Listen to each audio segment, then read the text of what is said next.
Hello, everybody. Thank you for joining us for the latest of these Dracula Lunchtime Bites. And as I say at the start of every one, these Lunchtime Bites are brought to you by the Derby Dracula project, which aims to highlight and celebrate the city of Derby's connections with Dracula.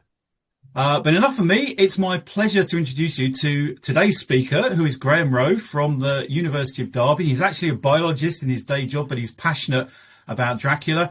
And he's prepared a presentation for us called Cloaking the Count. So, Graham, thank you for coming, and over to you. Yeah, okay, I think that's okay. Right. Well, anyway, so thanks for coming. So I'm going to be talking about talking about the sartorial image of the iconic Dracula and where some of those kind of concepts or images come from. So Dracula has gone through so many variations, and I was listening to the radio the other day, and I heard of a new version of Dracula that is currently on in London, an a cappella version of Dracula called Dracapella. It's on in London at the Park Theatre, which is getting some quite good reviews. And here is Dracula. So again, they're showing the kind of what now seems to be this classic, iconic kind of image, with the black cloak and the red lining. So where does this iconic image come from? Well, I am absolutely no expert with AI, but I thought literally, I've used AI just a handful of times. So I asked AI, I used Copilot, and I asked AI, I noticed the please. I asked AI, please, could you create an image of the iconic Dracula? I didn't want to give it any other direction. And that is the image it came up with. And it gave me a little bit of text. And here is an image of the iconic Dracula depicted in a classic Gothic style. The character is dressed in a black suit with a white shirt, a black bow tie, and a red flowing black cape lined with red. So as far as AI is concerned, the iconic image of Dracula definitely has this black cape. Black cape is the word they're using. Black cloak that's red lined. And again, in terms of the iconic image, it's very clear that's an image of a version of Bela Lugosi. So the black red lined cloak or cape really does now seem to be part of that iconic image of Dracula. And you could do just a quick Google search. Obviously, I've been selective here, but under Google Images, it is absolutely inundated with the same red line cloak. Not all of them are red lined, and that's something that I want to perhaps talk about a little bit later on. So how does this relate to what appears in Bram Stoker's book? How does Bram Stoker relate to Dracula? So as you are aware, here's Bram Stoker. There's the first edition of the now iconic book in itself now from 1897. And in the book, there's very little about what Dracula looks like in many ways. But as it says here, a tall old man, clean shaven, save for a white moustache, and without a speck of colour about him anywhere. So Stoker's saying clad in black, but then reiterates that by saying without a single speck of colour about him. So that's the point that he really wants to emphasise, but nowhere there is there any mention of any red lining to a cloak or a cape. There was a Dracula event in Derby last October. Dacre Stoker was present, who's Dacre, the great grandnephew of Bram Stoker. And I asked him, well, what do you think about that? Because it really seems that Bram Stoker wanted to really reiterate that. And Dacre's opinion didn't really mean anything, that he thought that it really was just that Bram is just very, very wordy. And it is true. It is true. Um, and even in the paperback edition, which appeared in 1901, which Stoker actually abridged himself, the publishers had asked him to reduce the word count by 30,000 words. So quite a lot of words are being lost here. However, the double cladding back from head to foot without a single speck of colour about him was actually retained, kind of almost emphasising that he really wanted to again make that point about it just being black. So again, it got me thinking. So Stoker was Henry Irving's assistant at the Lyceum Theatre. Perhaps I think the relationship is a little bit complex, but Irving, the famous actor, he played Mephistopheles more than 700 times at the Lyceum between 1885 and 1902, when Bram Stoker was around. So it went through my mind whether, almost given that image, that red image, so Mephistopheles is the devil, as it were, whether that red image, and you can see an image, you can see a coloured picture there, and also the original costume still exists in the Victoria and Albert Museum. So I almost wonder whether there was an influence there with Bram wanting to actually really break away from this sort of perhaps coloured image and its relationship with the devil. I mean, that side is just pure speculation. What about Dracula cloak or cape then? There is a difference between a cloak and a cape. Capes tend to be much shorter. They reach perhaps the waist, whereas cloaks tend to be much longer. Although there is a bit of a grey area between a cape and a cloak. If we look at the AI image calls it a cape, not a cloak. But in the book, in Stoker's Dracula, the two mentions of cape relate to Cape Farewell and Cape Matapan, i.e. geographical capes, not sartorial capes. And there are two mentions of cloaks, one of which relates to a cloak being put over Harker's legs because he's cold on the way out to Castle Dracula.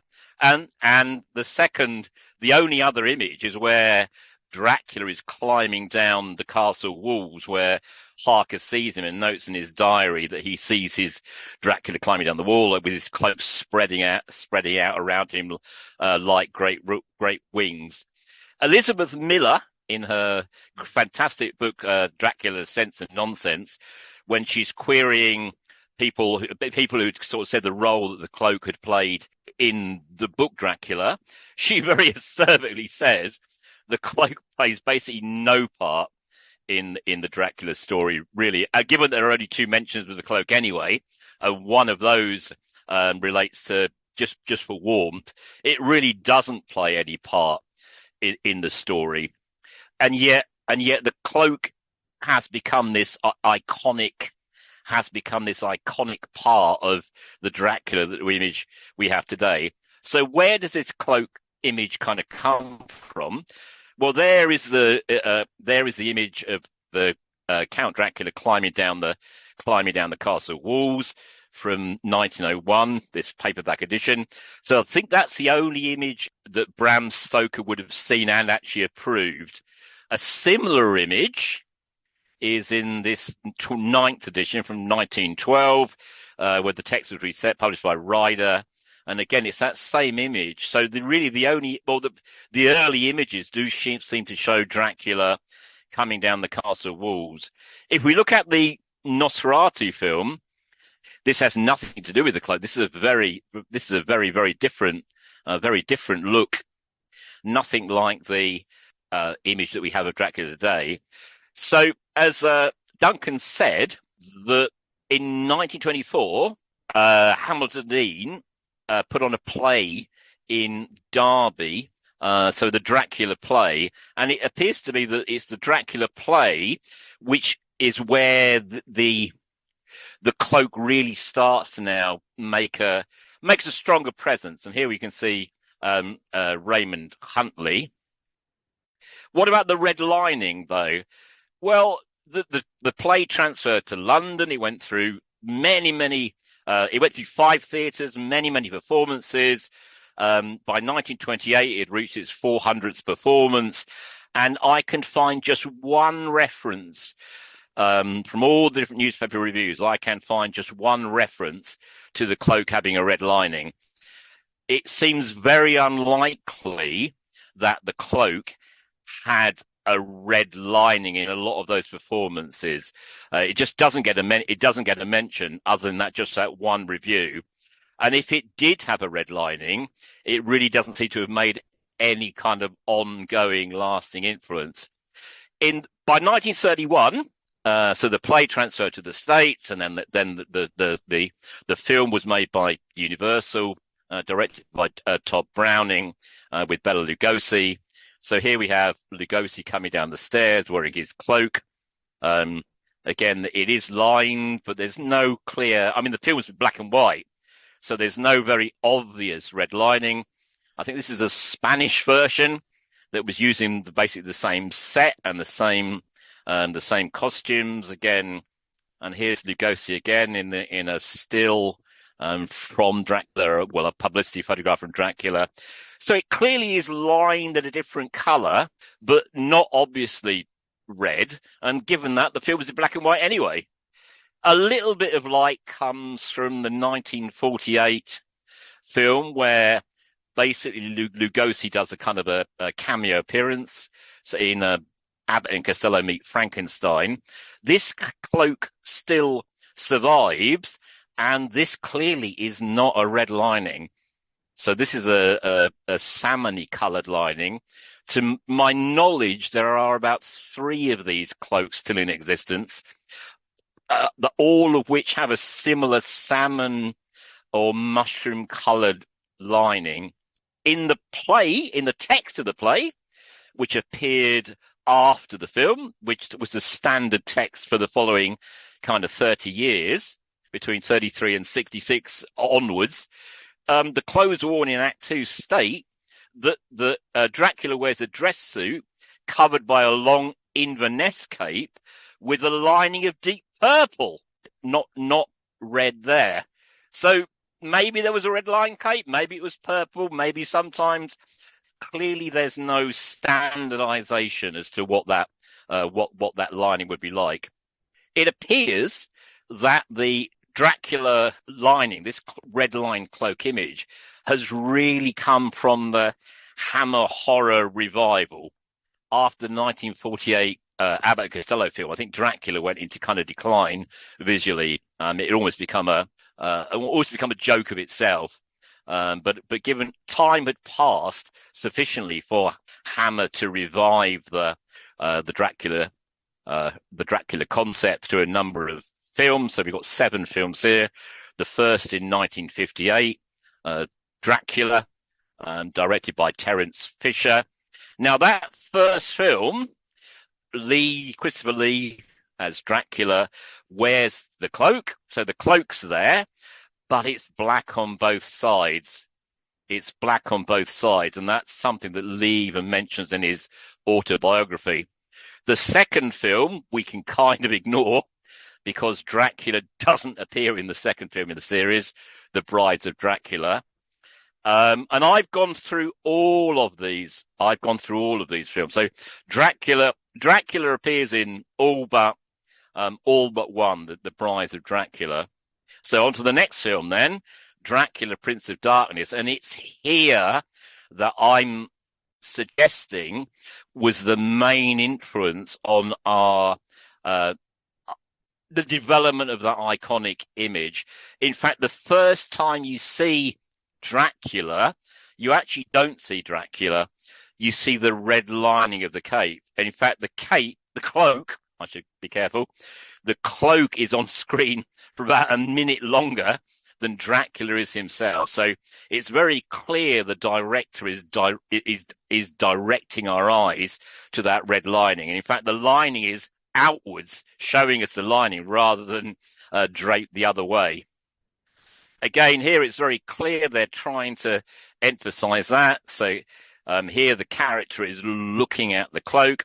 We're following his eyes. It's almost as if they want us to see this red lining. And again here, he walks past, he looks back again. We're constantly being, our eyes are constantly being directed to this lining, and again and again and again and again. So here's Lee using the cloak this time, actually using the cloak again. So the red lining really has a major presence in this film. To the final scene where Dracula is on thin ice, as it were. The ice gets shot at, Dracula falls through the ice, and nearly the final shot in the film is the red lining disappearing into the water. There's just one shot after that with Dracula's head under the water. We constantly seeing getting this red lining emphasized. In Lee's autobiography, he states that he wouldn't say the script that had been written for him. In fact, it appears there was no script written for him. It does seem to be a little bit controversial, but anyway, he said he didn't want to read the bits of script, so he basically snarled and spat right the way through the film. And if anything, I think that emphasizes further the red lining, because it plays down his kind of role. He's not saying anything. So the red lining, the cape becomes more visual because we're not focusing on what he's kind of saying. So I've gone through the whole series of films. After the first one, the red line cloak appears in all subsequent films. In fact, ironically, a red line cloak does appear in The Brides of Dracula from the previous year, the second film, in which Dracula doesn't even appear. So it appears on Baroness Meister in the film from 1960. So whether that had some influence on the introduction of a red line cloak to the other films, I don't really know. But it's curious that that should be there. So here is the cloak. It's on display in Derby, or it's one of the cloaks, I guess, currently on display in Derby. I was in the lucky position to be able to be at the museum when it was being taken away, taken out of the case and taken back to London for the Dracula Society AGM. So I managed to get a few photographs of it. So there's a letter kind of saying that it was gifted to the Dracula Society, I think, in 1975. So there's a few close-ups of the red line cape. The Dracula Society have had this dated, and it's an early cape. There must be more than one cloak. It's an early cloak from the 60s, from the 60s, rather than perhaps one of the later films. And they've looked at the material, and that's the conclusion. So it is one of the early cloaks. So in terms of reaffirming this image, then, so 1966 was the film I'm suggesting was the one that planted the red line cloak in our minds, in the public's imagination. But from 1972, early 1972, this series of Marvel comics called Dracula Lives: The Tomb of Dracula. Now that was around from March 72 to August 1979. It went through 70 copies, and in all but 2 covers, the Dracula appears with a red lined cloak. To re-emphasize the image more, in 2017, Unicode introduces a vampire emoji, and it's very clear that this classic vampire emoji is a variation of Dracula. Again, it shows a high collar cloak with the red lining. So this has become kind of a standardized image, to the extent that this iconic image becomes kind of fully established. And even here we have what's now known as a Dracula parrot. It goes under other names, but this is a Dracula parrot, purely for the reason it has this red and black coloration. And in fact, lives in New Guinea, and it is a specialized fruit eater. It could be hardly further from the blood-eating Dracula that we know and love. So I think my argument being then that once this image has been absolutely established, it now allows us to break away from that image. We can now do things that break away from that standard image because we know what Dracula should look like. So we can play around a bit. So I won't go into it anymore. But other than this one, playing with the image, this is from the ballet or the dance movie, Dracula, Pages from a Virgin's Diary. And I found that quite influential. So came out in 2002, directed by Guy Maddin, with the cast from the Royal Winnipeg Ballet. It's a very different version of Dracula, filmed primarily in black and white, although there are colorized pages that clearly have allusions to Nosferatu. So here's Dracula about to take a bite. And then we suddenly get shortly after that image, we suddenly get Dracula rushing through with this red lining, which is really that red is really kind of visual on screen. The film, it's not the only appearance of red in the film. There are a few other appearances, but it's in relation to blood, and it's done really selectively. And not all images of the cloak and not all images of blood are shown in red. It's done very, very, very selectively. So here we have the transfusion shown on the right. And finally, then here we have again, Lucy is now in the coffin. Dracula's put the lid on the coffin. He raises his arm up, and in front of our eyes, we have this red lining coming up, shielding us. That's there for a second and a half, and then it collapses away again. You can see it's a very cloth-like material, and it collapses away. And then in the background, Dracula's now disappeared, and we have our team coming in to finish off Lucy, chop her head off, and drive a stake through her heart. Right. So the final couple of slides then is it's not always easy to break away from these public expectations. We now have this red lined cloak Dracula is so now such an iconic image. It's hard to kind of break away from that. And to emphasize that, I take us back to the 1948 film Abbott and Costello Meet Frankenstein, where Bela Lugosi plays has a cameo role, as shown here, wearing one of the cloaks. And this is the one that came up for auction in New York in 2018. I think it didn't sell. I think it was actually withdrawn from sale. That's another story. However, it features on the cover of the Bonham's auction catalogue. Notice here they flood it with red light because we know the lining should be red, and therefore they feel obliged to flood it with red light. So again, I find that fascinating how they're struggling to kind of break away from that even though very clearly it's a salmony coloured lining. They're feeling almost obliged to kind of flood it with red light because that's the public expectation. So that was just a few. So basically, I'm done. That was just a few comments. Before I go, I just want to say that some of the images are mine. Quite a few of the images are not mine. Obviously, the screen images. So I don't claim any copyright to the images. Brilliant. Thank you very much, Graham. That was superb.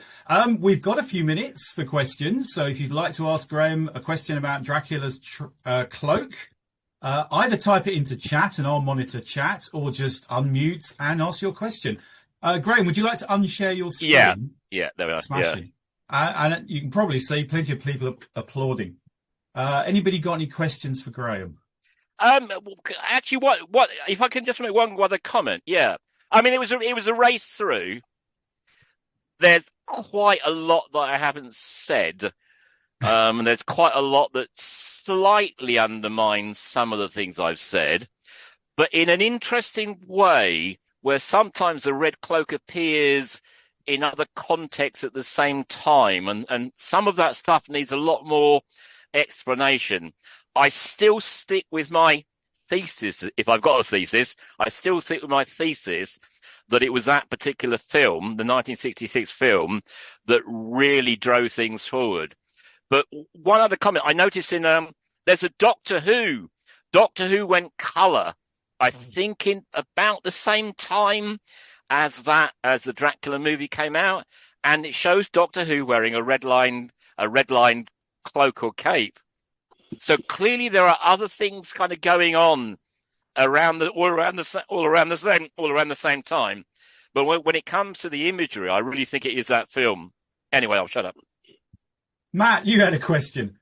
Yeah, brilliant. Thank you, Duncan, and thank you, Graham, for a great paper. I think it's just supporting your argument. It's just come to my mind as you were talking that there is info in Dean's script that he and also in the interviews with Raymond Huntley that were later done, that the makeup for Dracula in the UK was white, and that it was chosen as it was white because the green light showed up on the white, and in America they had green makeup, I can't remember the lights there, but I think that probably supports your argument that there wasn't a red lining, because I don't think red goes that well with a green light. Anyway, that's what came to mind. No, I think it goes black, doesn't it? I think it literally blacks out. Yeah. No, thanks. Yeah.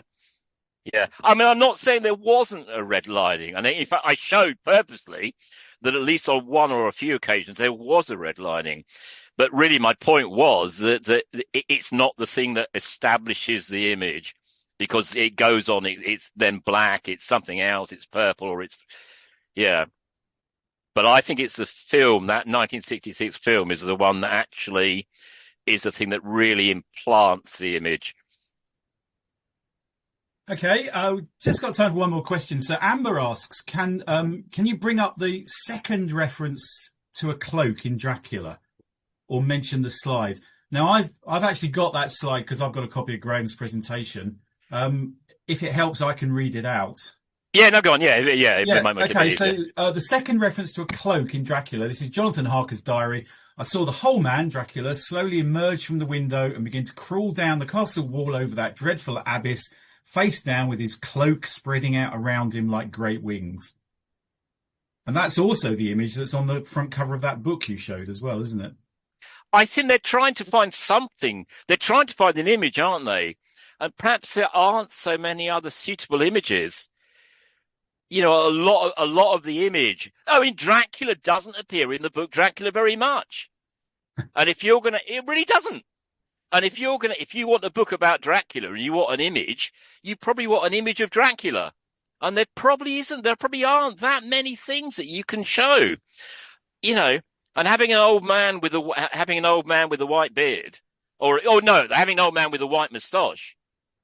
It's not very exciting, not very Dracula, is it? It could be me. Although he was clean shaven, apparently. Yeah.